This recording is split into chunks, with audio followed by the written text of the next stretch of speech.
We have the newspapers in the studio. As always, you want to log on to our Facebook page. The page's name is Joy News on TV.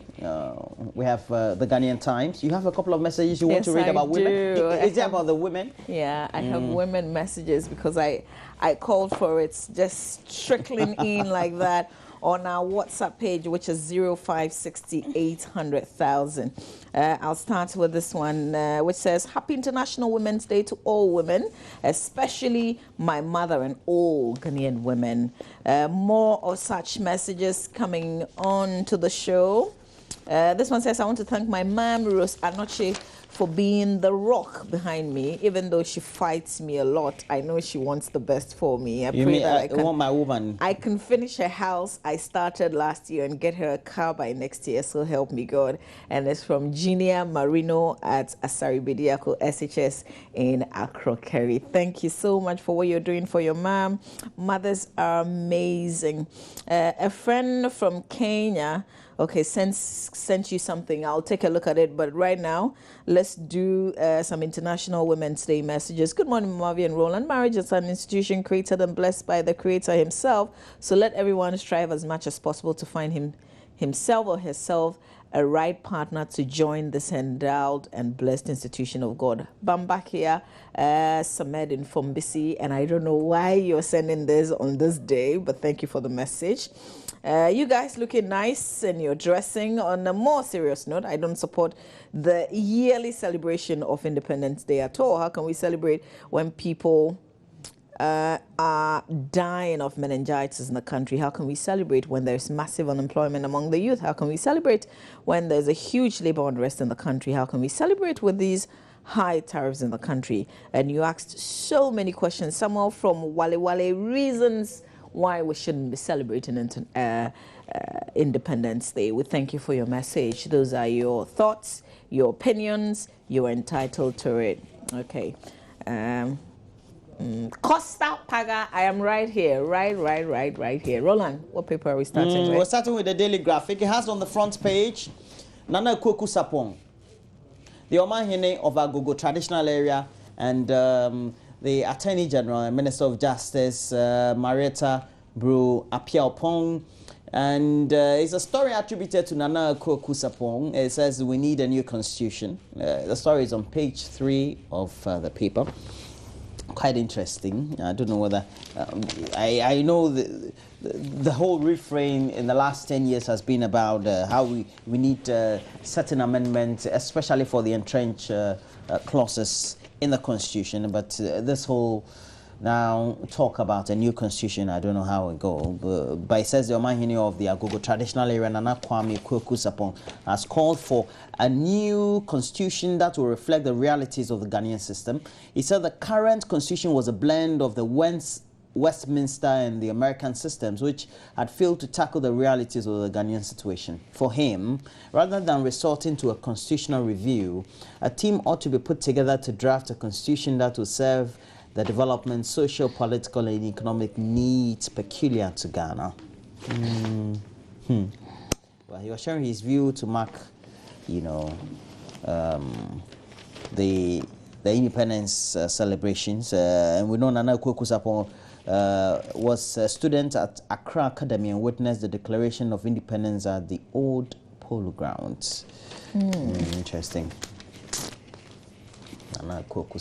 I like the fact that they bring the AG's photograph alongside Nana Kweku Sapong, front page of the Daily Graphic. And then I think that, okay, we have one more story. Sorry. It says, I'm not NDC Asantehene. And then we have consultants use Kempinski. Back page, we have no maternal deaths in Tumu district in 2015. And those are the stories we have on the front and back pages. Roland, you said something about Kempinski. Yes, it's about a consultant whose appointment was terminated. He was working for the hotel. He's suing the hotel for unlawful termination. Oh, okay. All right. Let me do the Public Agenda newspaper front page. Voters best know true state of the nation. Correct? They will express it on November 7. That's the banner headline here. It comes with a picture of the president and the leader of the NPP, Nana Akufo-Addo. Community Day SHS not disability compliant. They violate Article 29 of the 1992 Constitution now. That's a story of interest. It says that the Ghana Federation of Disability Organizations has criticized government for not ensuring that the new government community day senior high schools being constructed around the country are disability friendly. The architecture of the building, the organization says, debars persons with disability from accessing them. All right, you can continue to read if you're interested in this story, but those are the headlines on the front page of the public agenda. I'm continuing with the Ghanaian Times newspaper. Front page of the paper, we're spending too much on the dead. That's according to Archbishop Palmer Buckle. Fulani's cattle destroy farms in Tong. Major boost for tech education. President cuts the sword for 80 projects. Back page. Food shortage looms in Tong as Fulani's cattle destroy farms. Bongo Town Councils inaugurated. Let's check out the story about we're spending too much on the dead. That story you can find page 3 inside the Ghanaian Times newspaper. It says that the Most Reverend Charles Gabriel Palmer Buckle, the Metropolitan Archbishop of Accra, has decried the practice where some families borrow huge money from banks to organize funerals. And this is a quote from him. Today, some families borrow as much as 90,000 Ghana cedis for funerals. The minimum amount that poor families borrow is 30,000 Ghana cedis. This is outrageous, he emphasized. To think that we borrow to bury the dead, how do you pay back? Because what kind of profit do you make to pay back what you borrowed? But a bit of the story about the Fulanis in Tong destroying farms. Story from Albert Mario Norite says severe food crisis is looming in the central Tong district and other parts of the Volta region as returnee Fulani herdsmen have let their cattle loose on farms in the various communities to devour the crops. Okay, so this is particularly evident in Seva, where most farmers have lost their cassava and maize crops to the cattle. All right, the story goes on and on and on and on. You can read some findings from the Ghanaian Times newspaper. Roland, that's it for the paper I'm reviewing. And then we look at the Business and Financial Times has a story. Banks, T-bills, D-lanes at 10-year high as non-performing loans increased to 4.5 billion Ghana cedis. Barclays Ghana is yet to stay, according to the MD, even though internationally or on the African continent, we've been hearing about how they're folding up in Kenya and the southern African countries, etc. But they said that the interest in Africa is still vibrant. I don't know how that... we'll see. Yamwa steps up optimism on capital market. Fitch upgrades Access Bank's credit rating. And then we also have on the back page, CCML bonds named Finance Personality of the Year 2015. UNB recognized for gender sensitivity in branch management. And we know today's International Women's Day. You can see the yeah, but that's all. Allied poised to lead. Opens ultra-modern Spinters branch. That's all on the front and back page of the Business and Financial. Have you read the dispatch? No, I haven't. Let me do the Business Day, and then you can do the dispatch afterwards. Okay, the Business Day newspaper front page. Over $6 million Ghana gold stolen. Indian firms are behind. $100,000 free cash for entrepreneurs. And that's one that you want me to read and read over again. Let me read the first one about $6 million Ghana gold stolen, and some Indian firms are behind it. Story says that available information from Indian government agency Zwaba Technologies and Data Services show that between January 2014 and January 2016, a total of 101,179 kilograms of gold valued at a lot of money. This is over $3 billion, I guess, dollars was shipped out of Ghana to India without going through the necessary processes, a situation that ripped off the states an amount of over $6 million. dollars in revenue in terms of royalty. Sources told Business Day that the smuggling of gold by the licensed gold exporters is a daily occurrence at the KIA.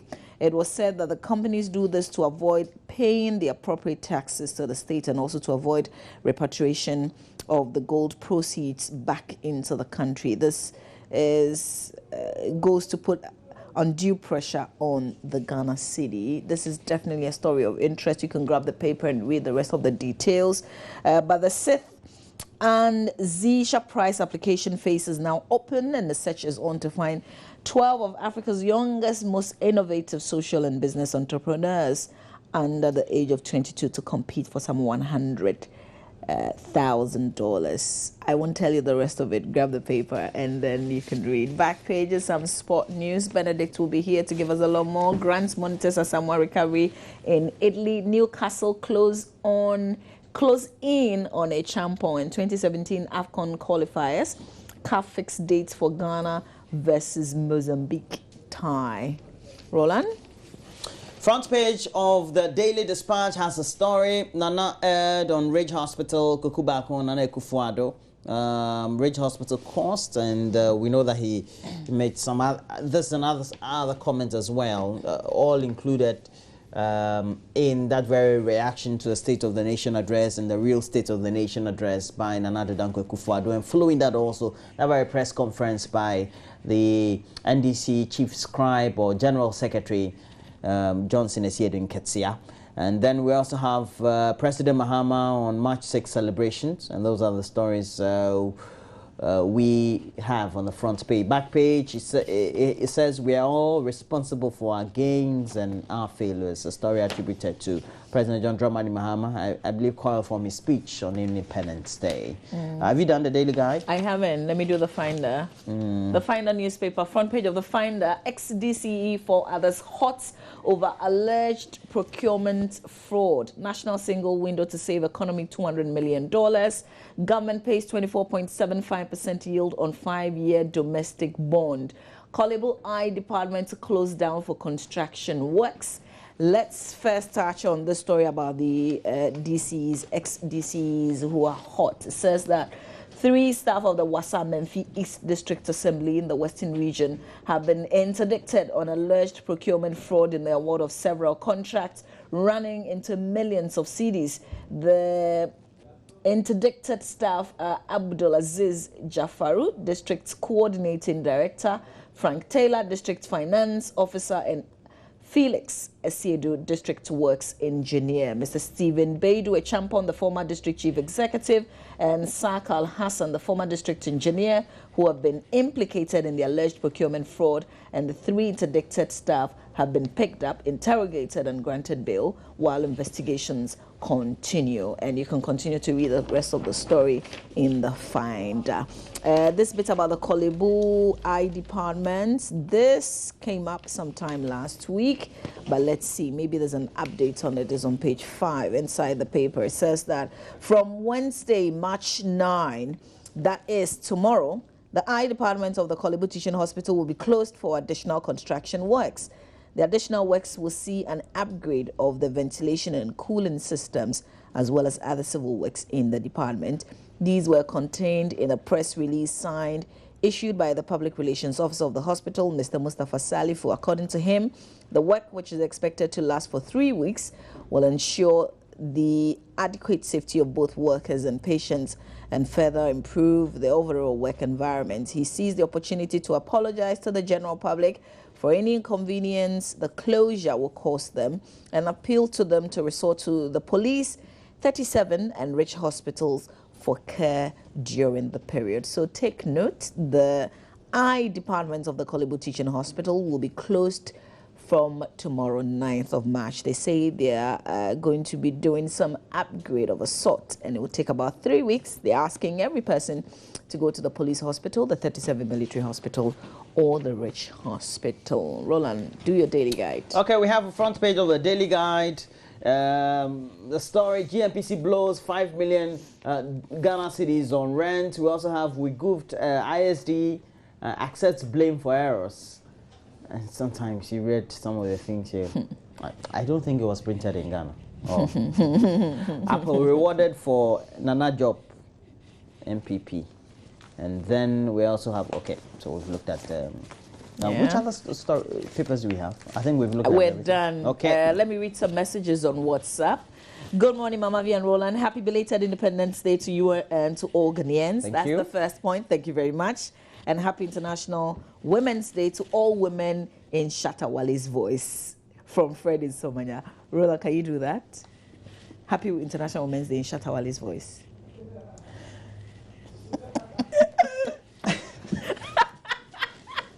Let me try. No, I can't. Really? Is that how he sounds? No, I think he sounds a bit hoarse. Yeah? And then... Use that. Hi. I think my voice is too pitchy for it. Okay, this one says, good morning, Roland Mama. But you know, he's got nice rhythm, so kind of compliments some of the things. I'm a Samini fan, but sometimes I just have to give in and say he's talented in the way he creates his rhythms and music. Yes. Yeah, he's a very creative guy. Good morning, Roland Mama. There's a big problem going on in Yende Township. The young school dropouts are all turning to fake imams and nanas who take money from people, mostly people from the south, in the name of helping them with either spiritual money or lotto numbers. But the fact is that they can't do either. So please help me spread the info to help the victims. From Abdul Rahim, sending us that WhatsApp message. This one says the mistakes on the program lineup for the Independence Day celebration shows that somebody is sleeping on the job. This is unpardonable. And that's from Ali Kali Kunate in Sandema, sending us that message. Stephen Efriye Shen, please, Roland, may God bless you for the good work you're doing for this nation. But please ask our president, when is he going to pay teachers outstanding arrears after paying us only 3 months? We should ask with the president. Yeah. The president, we should ask. But his leaders are dealing with the situation. That's he what has a Minister of Education and also the Ghana Education Service who are working on the subject. Yeah. But let me advise, they should go on strike. I'm sure when they go on strike, it's the best solution we can give. I think this will be too drastic, because leadership of the unions, they are dealing with the matter. Yeah, once they are cool with it, who are you to say go on strike? Yeah. For all the times you've brought a smile and made my day seem brighter, pretend like I'm talking to you right now, Roland. For sharing the ups and downs with me and making my burdens lighter, for doing the caring things that make a special friend. Your friendship is a great blessing, and I wish it never ends. Happy Women's Day. I dedicate this piece to Patricia Mante of GES, Kwewu Afram Plains North, and it's from Jeremiah Abdul Don Kokrom, Gold Coast. Your name is Germi. That's the first name. How would you pronounce that? Germi. Jeremy. Okay. I want to say good morning to my mom, Mrs. Akakpo Beauty. I really appreciate you so much. You lost your brother. May God comfort you and the entire family at Adaklu, Dava, and it's from Alex Akakpo. I tell you what, we have lots of messages that sounds like this, but Benedict is breathing on our necks. He's up next with some sport news. When he's done, we'll come back and share more of your messages on WhatsApp and also on Facebook. Lots of messages coming through because of the International Women's Day. This is the last one just before we go. People are spreading that today is a public holiday, which is not true. Please let people know before they deny pupils from going to school. There's a message. Is a person in Afram place? Wisdom in Tamale. Hey, but Wisdom, at one point you are in Hohoi, and then at another point you are in Tamale. Sure. I'm sure there's a Wisdom in Hohoi. But how is today a holiday because of International Women's Day? It's a day that we observe. Women do different things across the globe, but it's never a holiday. Women spend time together. I've marched on the Labadi Beach? Yeah, the Labadi Beach Hotel. They've got this bridge. I've marched on it before. Like women groups would organize. No, this is Labadi Beach itself. It's a little bridge. Okay, I've seen it inside the hotel. Inside the hotel. You've marched on it before? Yeah, I mean, we walked over it. We had placards representing different things that we wrote, you know, all in the spirit and the name of... As a women's rights advocate? No, I wasn't there as a women's rights advocate. As a woman. I wouldn't have been surprised. As a woman. So keep sending us your international. Really? I don't know. You know, when you're a woman and you know, like, you are aware of your rights, you are aware of everything, then they say, "What's a like, where's that?" And you know, I know my right, I know my right. I've noticed these days is that all the women who are claiming that they know about their rights and things, they're all doing natural. You know, they don't go to the salon anymore to go and do. They don't buy activator. You know, the cream that they're using. So they're all doing. You watch all the women who are doing the natural hair. They are twisting it. They are all difficult. So I know, and I know. Okay. I know because I know. All right, that's it. But it's normal. Benedict is up next. We've got some big news in tennis. Maria Sharapova. Not that I like her tennis because she makes too much noise on the courts. Yeah. But she's the biggest. And she's always using two of her hands. Yeah. But you know, unlike Serena, who is all macho and will use one hand. But sadly, she's been involved in some doping allegations. Benedict has got the rundown here on the show. She's like the biggest female athlete or sports personality because she gets sponsorship. No, I think in the game, Benedict would tell us because she gets sponsorship than any other woman. Who has been involved in this? You're saying? No, not in doping. Okay. But she gets, as a sports person, if the female sports person in the world, I'm told, she gets more sponsorship than any other person. Wow. But now Nike is excusing itself from her. But Benedict has got a lot more. Stay with us here on the AM Show.